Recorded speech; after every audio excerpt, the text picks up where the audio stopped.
এয়া চাওক আপোনালোকক এটা মই ভাঙি দেখাই দিছোঁ। এয়া দেখি ধৰিব পাৰিছে চাগে কিমান পাৰফেক্ট আৰু মচমচীয়া হৈছে নিমকিটো। এনেকুৱা পাৰফেক্ট নিমকি ঘৰতে কেনেদৰে বনাব পাৰি সেয়া আপোনালোকক মই আজিৰ ৰেচিপিটোত দেখুৱাম। আহকচোন ভিডিঅ'টো আৰম্ভ কৰোঁ। নিমকি বনাবৰ বাবে আমাক লাগিব 2 কাপ ময়দা, সৰু চামুচেৰে 1 চামুচ ক'লা নিমখ। আপোনালোকে ক'লা নিমখৰ সলনি যিটো নৰ্মেল নিমখ আমি ব্যৱহাৰ কৰোঁ সেইটো ব্যৱহাৰ কৰিব পাৰে। আধা চামুচ চেনি, আধা চামুচ কালজিৰা, অলপমান ৰিফাইন অইল আৰু কেইটামান জনি গুটি। এইটো অপচনেল হয়, আপোনালোকে ইচ্ছা নকৰিলে নল'ব পাৰে। প্ৰথমে ময়দাখিনিত 1 চামুচ নিমখ, আধা চামুচ চেনি আৰু যিকেইটা কালজিৰা লৈছিলে সেইকেইটা এনেদৰে মোহাৰি লৈ ইয়াত দি দিব। তাৰপিছত যিকেইটা জনি গুটি লৈছিলে একেদৰে মোহাৰি ইয়াত দি দিব। এতিয়া ইয়াত ডাঙৰ চামুচেৰে 4 চামুচ ৰিফাইন অইল দি ভালদৰে মিক্স কৰি ল'ব।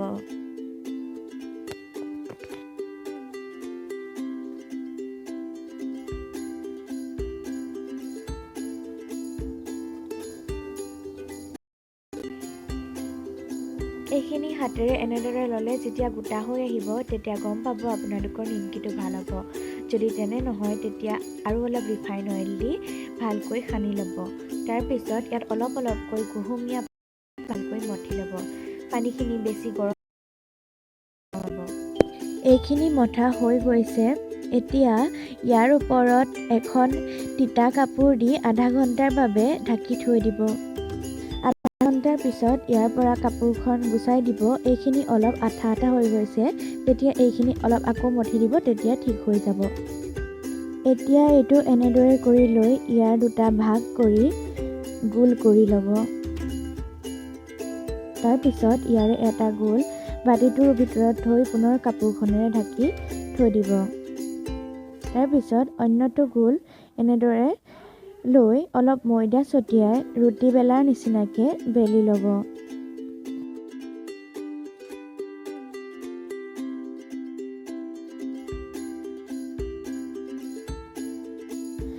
এইটো বেলা হৈ গৈছে।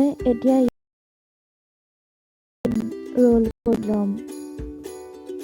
আপোনালোকে এইটো বেলোতে বেছি ডাঠো নকৰিব আৰু বেছি পাতলো নকৰিব। এতিয়া ইয়াক এনেদৰে লাহে লাহে চব ফালৰ পৰা হেঁচি দিব যাতে মাজত ফাক ৰৈ নাযায়।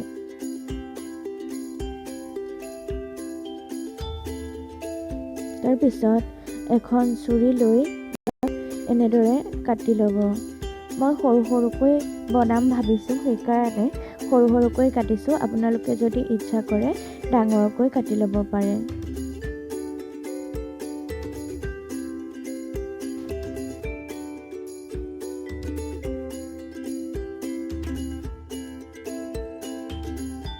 এইখিনি কটা হৈ গৈছে।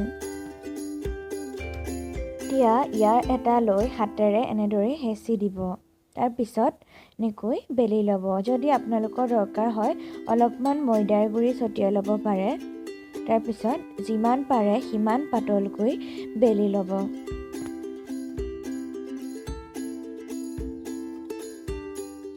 এয়া চাওক, এইটো বেলা হৈ গৈছে। কিমান পাতলকৈ বেলিছোঁ মই, আপোনালোকে দেখাতে ধৰিব পাৰিছেই চাগে। যিমানেই পাতলকৈ বেলিব পাৰে সিমানেই ভাল হয়। এতিয়া এইটো ইয়াত থৈ প্ৰথমে এনেদৰে এটা ভাঁজ দি দিব। বেছিকৈ হেঁচি নিদিব। তাৰপিছত পুনৰ এনেদৰে লাহেকৈ এটা ভাঁজ দি দিব। ইয়াক লাগি যাবলৈ নিদিব।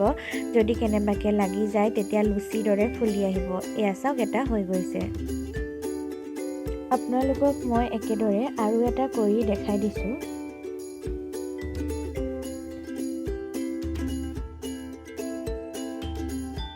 এইটো বেলা হৈ গৈছে। এতিয়া ইয়াকো আগৰটোৰ নিচিনাকৈ পুনৰ ভাঁজ দি ল'ম।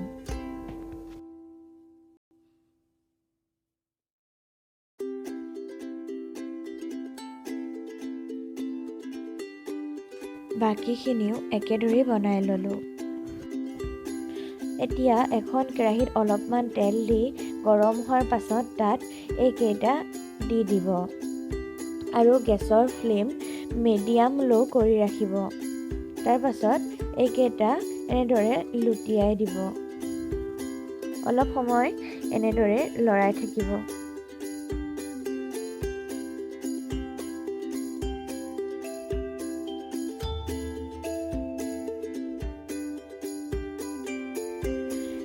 এইকেইটা যেতিয়া এনেকুৱা কালাৰ আহিব তেতিয়া ইয়াক তেলৰ পৰা কাঢ়ি ল'ব আৰু তাৰ পাছত বাকী যিখিনি আছিলে সেইখিনিও একেদৰেই ভাজি ল'ব লাগিব।